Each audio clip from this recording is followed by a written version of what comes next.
The article provides strategies for each of the 10 principles.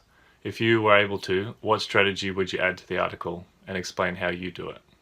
I couldn't think of anything specifically to add, but what I would like is a bit more clarity around balancing the, say, presenting new material and actually allowing for enough rehearsal time. So there seemed to be a bit of a contradiction between you've got to spend a lot of time at the board presenting things comprehensively, doing it thoroughly, questioning, guiding, reviewing, all of that kind of stuff, but then don't forget to give them enough rehearsal time. So it was about, can I please have a little bit more information about balancing the whens, the whys, the hows, all of that, I think. What you're saying, Courtney, definitely resonates with me, because I was wearing my critiquing hat, like as a, someone who reads an academic piece and being like, so where's this research coming from? Both principles coming from the same kind of research study. So that's something I was noticing too, is like, well, what are the class sizes? What are the parameters of the research acquisition, and who are they observing in classrooms and what environments? Okay, the one strategy I probably would add is to ensure that the teachers build relationships with the teachers.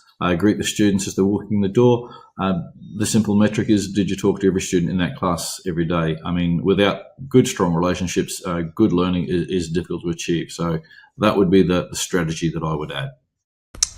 All right, so again, I'm going to agree with Steve and Courtney. A little bit more clarity around balancing each of the principles is something that would have really helped me understand it. As well as with Steve, I would say relationships are really important. But the aspect I think is missing is, not surprisingly, since it's very teacher-focused, is the role of the student. So I would propose strategies involving the students as experts, or providing models, or doing some of the work of the teacher for us.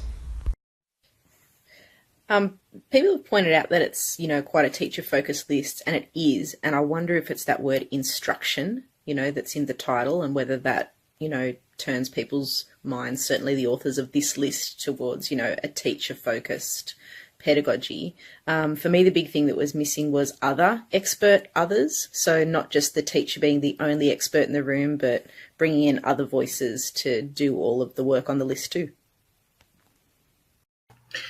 Okay, something to add. I do like this whiteboard relay, mainly for revision. I think that would be a great way to incorporate that monthly review without it being like a test per se.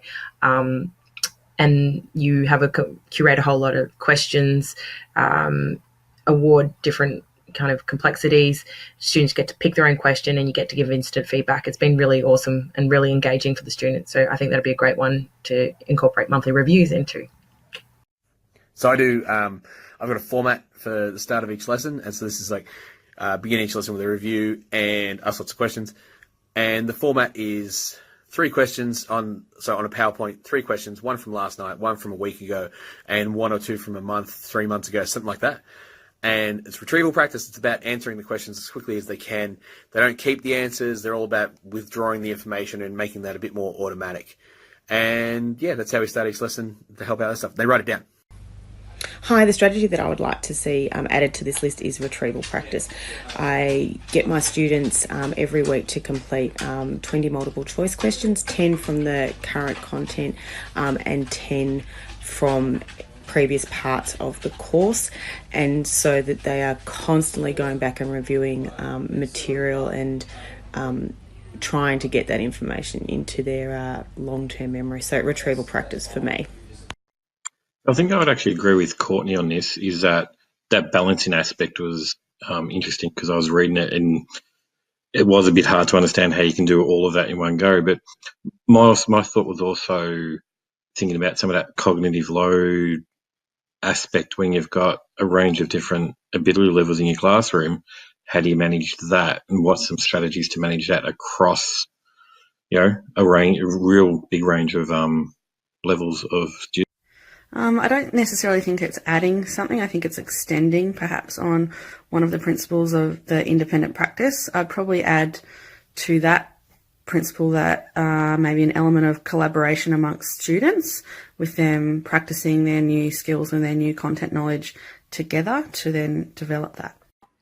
I don't know if this is really adding anything, because I'm one of these less effective teachers that doesn't spend too much time explaining, but then goes around the class and asks questions. So maybe for the more effective teachers, in your 17 minutes that you've got for the students to work, when you do need to explain something, facilitating that collegiality. So going, oh, well, the person next to you, can they explain it to you? And then listening to that, so that in future, maybe they're asking the people next to them, and the people next to them are actually explaining it, getting a better idea